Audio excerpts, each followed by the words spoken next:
as an export. I think for Geek Fam, they can go for the export ban, but I think getting Kaja out of the way will be good too. They have a carry already in combo, so if Rrq want to go for that pickoff, it would be great if they do ban out the Kaja. Well, not for Rrq though, they banned the Novaria, but we saw earlier that there was a Hellcurt last pick for Geek Fam. That can still be very much an option right here. And with a carry, right, with someone that's a bit more, I guess you can, depending on the items and the emblems, could be less vulnerable, but the fact that there are targets available for this Hellcurt now, without real protection from Rrq, that could be something that Geek Fam is looking to really exploit. I think at this point as well, Rrq are really thinking about whether it's worth it to go for the Esmeralda, or might as well just pick up the Mathilda. This is a very, very late Mathilda. We completely forgot about Mathilda, I think, in the last 2 games. Yep. Even game 1 wasn't banned, wasn't picked at all. No. But now Rrq will have ways to actually disengage when Geek Fam try to force the issue with that shield unity. The only other question is, will Geek Fam put another layer on top of their engage? Shield unity and say, you know, plus a penalty zone or something. Ooh, just to lock everyone down. For Luke, he usually loves to go for the Lapu. Yeah. So could a Lapu work here? Especially against a mobile mage like the Lo Yi, it can work, you know, at least in zoning and threatening for a big burst. Against a Mathilda though, there's going to be more ways for Rrq to go for the outplay. And no, they will go for the Hellcurt and the Ruby right here. So layers of crowd control to really stop any kind of maneuverability from inside of Rrq. And they do go for that switcheroo on the Hellcurt Angela. This is crazy because this is also Luke's signature. Ruby in the EXP lane. The switch, right? This is what we were talking about in the keys to victory. The fact that Beloyski and Luke can switch around their roles here. We can see that Ruby is utilized as more of a playmaker, the initiator, the main guy to make the plays happen. But we also have Hellcurt once again, and if they're banking on going for a Skylar-centric play, it will be very difficult for Clay and for the carry. But luckily for Rrq, they've got the Mathilda to be able to maneuver in and out against the Hellcurt. I don't know how much impact it can have. And Rrq want to double down with having a proper EXP lane. The Thamus is so good in that 1v1. Is it better than the Ruby? You know, all the 1v1, I feel like the Thamus definitely has the advantage. When it comes to small trades, that's where the Ruby can kind of take advantage of the passive and kind of maybe try and out-sustain. But overall, I feel like that lane can't really go too far anywhere without some kind of intervention from the other teammates. And also, right, where's the engage going to come from? From Rrq. They have a circling eagle, but I don't think that's like proper initiation. Diversion. You can't really lock anyone down to diversion. You can get them as into crafty angles, but you got a Ruby. Don't run Wolf King. Walks out of there. And technically, they might not even care about the flags. They're the ones diving. I mean, it worked for Geek in game number 1. They might just be forced to go and position aggressively and hope for some kind of counter-engage front to back attempt, or just really go for a massive 5-man, you know, rotation flank from the behind. So it's all gonna come down to whether or not Clay has his macro on point or not. Ladies and gentlemen, the land of Dawn beckons. Let's get straight into game number 2 of Geek versus Rrq Hoshi in this best of 5. Alright, looking at some of the emblems right here. Quantum Charge for Vin and Skylar, so both having the... Oh, whoa, what is that? What happened? Clay flickering forward. I believe it's a mistake, a mistap from Clay, and Beloyski will capitalize. Throwing his stingers right at Clay. That is... I just said this is gonna bank on Clay. Hey man, you should have cursed it, Eterna. This is the Eterna curse coming to fruition here. Cast a curse to be like that, but oh! Shield Unity Ray actually wins out the Rrq battle. Avoid tying him up, putting so much pressure down. It's Irad. Avoid now forced to flicker, but Beloy capitalizes on the flicker burnt earlier. Clay just steps up. Very naive, and Beloyski capitalizes. Beloy just being so confusing here. You don't really know if he's going all in or not, and he's going to go and try just duel Irad here, but here comes Ray. It's not a 1v1. It's a 1v2. That's how active Beloyski is on that Hellcurt. He's always around the map. And even if you don't really get anything, the threat is still there. Now even with a Mathilda, that in theory should be able to out-trade, out-sustain the Hellcurt, at least in a 1v1. Beloyski is still just having a lot more pressure, and that is allowing Ray to just be so active as well. Shield Unity, and look at Ray stopping Iran's maneuver. The dash from actually getting used all the way in its full range. In the bottom lane as well, it doesn't look like Skylar is having a good time in the bottom lane. Don has the vengeance. He can try to go for the contest right now, and Rad does exactly that. A boy clears out the mid lane. Now the hard card is ready for a boy. Ray pops in that shield unity aggressively. Luke and Don both level 4 Finn. Guiding win, bringing him back into the turtle pit. Ray and Rad is getting Don secures it with just his damage. Physical attack. Ray gonna run away now, but the rotation comes in and a good appraiser's Rad finds his mark. Luke with the 4-man, don't run. Wolf King as Beloyski tries to get the stingers down, but Rrq will just disengage. That's a 1-for-1 trade. Ladies and gentlemen, Rrq pick up the turtle. This is a different story than we saw in game number 1. Hang on. Beloyski forced to use his ultimate here. Nearly gets taken out, but it looks like they want to go in again. Oh man. And he melts him down now with a vengeance. Don, I don't even think he can escape it. Finn tries to rescue him, but Beloyski on the Hellcurt picks a double kill. All right, I stand corrected. This is a 3-for-1 trade behind that play coming in from Beloyski. With the rate that this is going, with the 1k gold lead now built up for Geek, who do you think it's worth it for? It has to be worth it for Geek, fam. I mean, initially it seems kind of even, but now, again, Clay is just under so much pressure. He can't really go for these big roaming diversion plays. But yes, just Rrq not respecting the damage potential from Geek, fam there. Losing 2 more after the initial sequence of events. That's something they need to reduce if they really want to try and mount some kind of comeback here. The threat of the diversion still is relevant though, especially the longer the game goes with more ground to cover. But Skylar is just trying his best to stay relevant, and Vin is just torn between trying to enable the rest of the team and trying to save Skylar in this lane. I agree that the diversion can be relevant, but who do you pair the diversion play with, right? If you want to play it now, you usually go for pickoffs, but how do you go for a pickoff? You don't have the Kaja, you don't have the Franco to go in for that single target hook, you don't have the burst necessarily just get to pair it off with. If you want to play it towards the late game, will we even get to the late game, right? What are the tools that Rrq can have? I just find this entire thing quite unfortunate.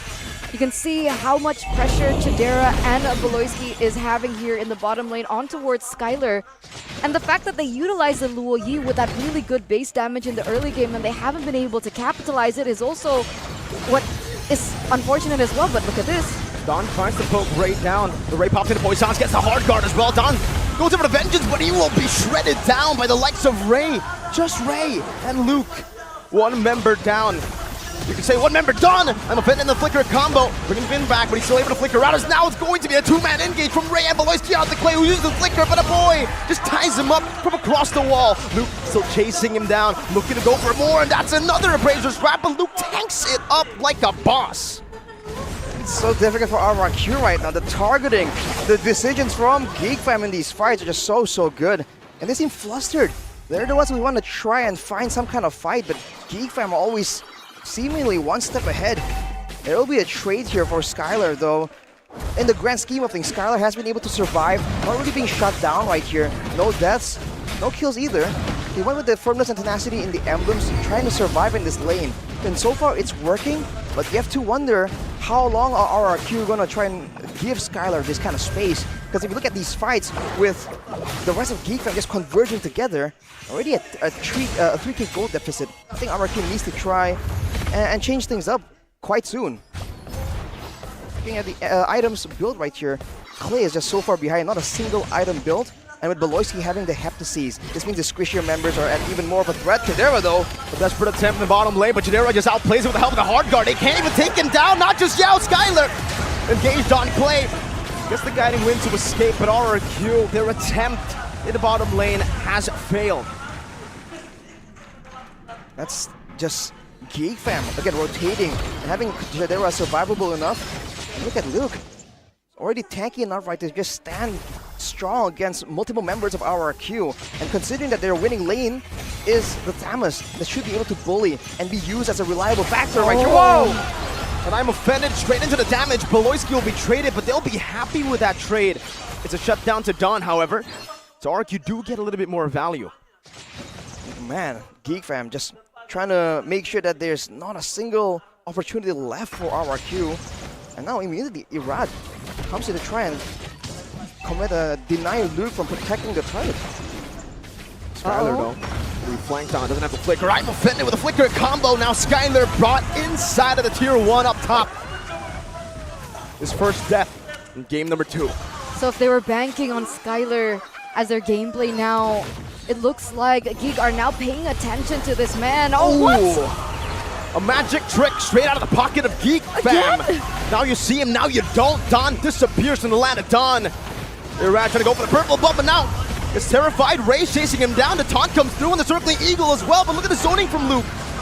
Finn can only just fly by and take the purple buff, but now they can't even contest for the last turtle of the game. It looked like it was kind of going into favor of Rrq. I think they were planning to use the dispersion combo in from Clay. I mean, we don't really see the damage come through just yet because we're getting further and further into the game, and of course magic damage will be built defensively. But Clay now is picking up items, so that damage is starting to come through and the burst is starting to happen, but will it be on time? Will that power spike for Clay be on time? But here we go. Diversion play. The bottom lane only for the roamer. Dark Knight falls. Beloyski trying to run away, and he does! Wow. Beloyski did this to Rrq at M3, does it again in Season 13 of MPL Indonesia. Sneaky beaky, just like that, he's gone. Oh man, that was a big play that they were hoping to be able to do, and oh, Don, he's walking into a trap. Oh! Don gonna be engaged. Don has the vengeance. Irad trying to buy some time in the back line as Skylar pops in. The ultimate, trying to shred them down, but look at Ray with all the sustainability. Now they can look for an engage again. A re-engage straight up. Ray gonna lock them down, but will not be able to do so. They have dealt enough damage though to try to force Rrq back out of this tier 2. No vengeance from Don means there's no front line that can actually tank this burst damage. Luke in the front with dash forward, and also the flask with the Oasis now. Back again onto Luke. Who has the flask, by the way? Is it just the boy? Right now, a boy has the flask, and Vinica has as well. Ooh. Go for the purple buff. Irad pops into Prazer's Wrath. Finn forced to flicker out of his own jungle. Luke finds Clay, and just like that, the burst damage comes through. What happened to the bottom lane? It's Irad, who tried to walk back to base because he was stopped from recalling by the Kingslayers. They're walking circles around Rrq right now, and I thought that Beloyski was going to make a play onto Skylar in that mid lane. He saw him there, but I think Skylar was able to see him through in that bush. Going to be able to avoid that particular interaction. But either or, right? 7,500 gold lead for Geek. They're controlling the map. They're absolutely taking away all the resources away from Rrq, and look how fast they're shredding this Lord. They're blitzing it, they've got it, and they're gonna use it to try and close out the game. Well, for Rrq, they have to try and mount a defense, but Skylar still is farming, but he's only on 2 items right here. And even if he does get a 3rd item, Chidera, I was about to mention, was close to the Holy Crystal. Now he has it. We've seen the front lines of Rrq just immediately nuked down. It's going to be even more difficult for them to stay in front. Maybe Don with the Vengeance can stand there for longer, but even then, it's only a matter of time, unless Rrq can really trade back some of the damage. Clay, though, with the Nexus of Durance, will have more spells to throw out, and the healing reduction. If they can really force Geek Fam to clump together, like we saw earlier in the jungle, you saw that Geek Fam were respecting the damage protection from Rrq as well. So that is something that they have to try and wait on, but with the Lord coming in, it has to be after this clear. Do they have enough time? Wait, what's Clay on right now? Okay, he goes for Enchanted Talisman. So the damage is not quite there just yet. I thought they might be in time to go for another damage item for Clay. But the Kingslayers, they're knocking on the base of the kingdom right now, and it's not looking too well. But the damage, there it is. Chidera forced to go back. Still some respect given to the kingdom. For now, Rrq can still play within their base. Luke with a missed I'm offended. That'll mean that Rrq will be able to keep their base turrets for another day. But the siege continues from the Kingslayers non-stop as they invade Rrq's jungle constantly. They've completely taken it away from Rrq. This is not Rrq's jungle anymore. This is Geek's map. But Skylar just secured his 3rd item, Arashi. The later this game goes, the members of RRQ will finally reach their power spikes. Got that call, kind of isolated back. Beloyski going back away as he pops into BOD, gets it. They still take it down, done. A weird engage as he moves forward, but gets shredded down now with a guiding wind as well, getting him out. Look at RRQ, Luke with the flicker forward, and a two-man, I'm offended to lock them down. Skylar and Clay still able to flicker out, but the Appraiser's Wrath will not be able to deal enough damage. Shadera pops in purified. Vin looks for a re-engage, circling Eagle to the back line, knocking 4 off as Dawn goes through as well. Diversion to the back, and who's it gonna be doing? It's gonna be Skylar in the back with the flying up against Geek Fan. But look at Luke now with a 3-man, going around Wolf King. Ray chased down, still with the concussive blast, still trying to survive, but Clay finally gets a dispersion. And the Jakarta International Velodrome erupts. Beloyski knocked up, and Clay will be able to deal enough damage for Vin to assassinate one of them. I'm offended, I'll tell you Rad. And the Appraiser's Wrath onto a boy, but he's still able to sustain for a bit. Respecting this damage, but have taken 3 members down. No Lord to play with, but they can try to take this mid lane turret. Never mind, Luke just clears it out. The crowd goes wild as miracles do happen for RRQ, and this is the mid-game power spike that RRQ have found. The fact that Skylar was able to get that 3rd item in, Clay also dealing out that damage as well as the displacement with his skills, and the fact that he was able to utilize the diversion to go in for a flank. Irad gets the Lord. Zaman force, no! The diversion gets them out! Perfectly timed by Clay. Momentum shifting. See you later, nerds. To get the Lord to get out. RRQ Amazing. off the back of insane diversion plays. Now they have a full roster. They do have the Lord pushing in and the waves to play around. This is where Geek are going to be visible. They're going to be forced to deal with the waves, and they can no longer hide, at least for now. This is the moment for RRQ to try and capitalize, but they have to be careful. It's still a 4K gold advantage for Geek Fam. The Kingslayers have forced the Kings to bend the knee up until this point of the game, but look who's knocking now. The Lord is marching down in the bottom side, and they're looking for some damage onto Ray here. That top lane is pushing, but it looks like that Lord is going to be cleared out. RRQ with that Lord, what they have been able to get. I think they got a turret on the bot side, but even now, Beloyski just going aggressive against Athamas 1v1. Just like that, there'll be still waves pushing for the side of RRQ, and you can see they know that. They're trying to go in the jungle and set up traps of their own to try and shut down Geek while they're still unrecovered from that sequence of events. We have a game fact for Beloyski. In MPL ID Season 13, only Beloyski managed to secure victories using Hellcurt, as he was able to pick it up 3 times with a 100% win rate. The question is, this pendulum has started to swing. Will that 100% win rate be broken here by RRQ? Just like that, looking at the items, Rose Gold Meteor for Skylar. Even more survivability on top of Vin, who has the items as well. But now, Skylar actually has overtaken Chidera when it comes to gold. But look at this play! No, it's Vin. Look at Scott now. An all-in onto Clay, who flickers up but gets chased down like it's nothing. Beloyski walks him down. 2 members down for RRQ. Now the Kingdom backing back to their base again. Beloyski with a Terrify onto Irad as they go for the Julian as well. Irad cut off and taken out by Chidera, the burst damage. It's not looking good. It's not looking good. If Geek can close us out, we're going to match point.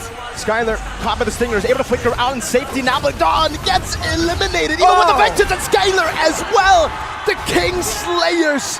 They saved RRQ in the regular season, but it seems in the playoffs, they are 1 step away from taking them out, from stomping them back to the ground that they lifted them from. We're at match point, ladies and gentlemen. And again, RRQ, the entire kingdom, they are waving their white flag, looking for anyone to answer the call. In the regular season, Geek stepped up and answered it.